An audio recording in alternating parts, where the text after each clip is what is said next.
ऐसा कहा जाता है कि अपने जीवन के शेष 40 या 45 वर्षों में बुद्ध ने गंगा के मैदानों में यात्रा की, जो अब उत्तर प्रदेश, बिहार और दक्षिण नेपाल है, तथा उन्होंने विभिन्न प्रकार के लोगों को शिक्षा दी, कुलीनों से लेकर सेवकों, तपस्वियों और गृहस्थों तक। अंगुलीमाल जैसे हत्यारों और अलवक जैसे नरभक्षियों को।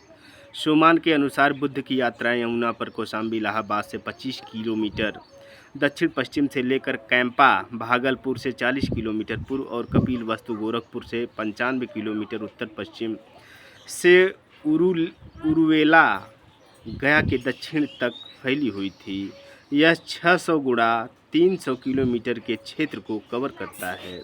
उनके संघ को कौशल और मगध के राजाओं का संरक्षण प्राप्त था और इस प्रकार उन्होंने अपनी संबंधित राजधानियों सावथी और राजगृह में बहुत समय बिताया।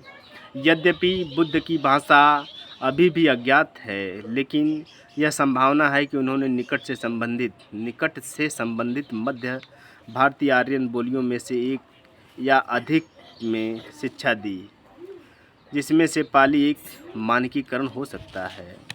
संघ पूरे साल भ्रमण करता था, सिवाय वासा वर्षा ऋतु के 4 महीनों के, जब सभी वर्षों के तपस्वी शायद ही कभी यात्रा करते थे। एक कारण यह था कि वनस्पतियों और पशु जीवन को नुकसान पहुंचाए बिना ऐसा करना अधिक कठिन था। तपस्वियों का स्वास्थ्य भी चिंता का विषय रहा होगा। वर्ष के इस समय में संघ मठों, सार्वजनिक पार्कों या जंगलों में वापस चला जाता था, जहां लोग उनके पास आते थे। संघ के गठन के समय पहला वासना वाराणसी में बिताया गया था। पाली ग्रंथों के अनुसार संघ के गठन के तुरंत बाद बुद्ध ने मगध की राजधानी राजगृह की यात्रा की और राजा बिंबिसार से मिले, जिन्होंने संघ को एक बांस का बाग उपहार में दिया। उत्तर भारत में बुद्ध की प्रारंभिक यात्राओं के दौरान उनका संघ बढ़ता रहा। प्रारंभिक ग्रंथ कहानी बताते हैं कि कैसे बुद्ध के प्रमुख शिष्यों सारिपुत और महामौगलान, जो दोनों ही संशयवादी श्रमण संजय बेलठीपुत्र के छात्र थे, का अस्साजी ने धर्म परिवर्तन कराया। वे यह भी बताते हैं कि कैसे बुद्ध के पुत्र राहुल अपने पिता के साथ भिक्षु के रूप में शामिल हुए। जब बुद्ध अपने पुराने घर कपिलवस्तु गए थे, समय के साथ अन्य शाक्य भी भिक्षु के रूप में आदेश में शामिल हुए, जैसे बुद्ध के चचेरे भाई आनंद, अनिरुद्ध, उपाली, नाई, बुद्ध के सौतेले भाई नंदा और देवदत्त।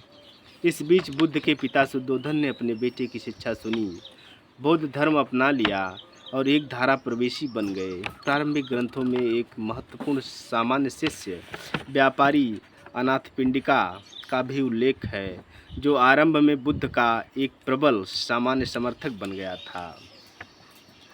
कहा जाता है कि उसने जेत के उपवन जेतवन को बहुत अधिक खर्च करके संघ को उपहार में दिया था। थेरवाद विनय में हजारों स्वर्ण मुद्राओं की बात की गई है।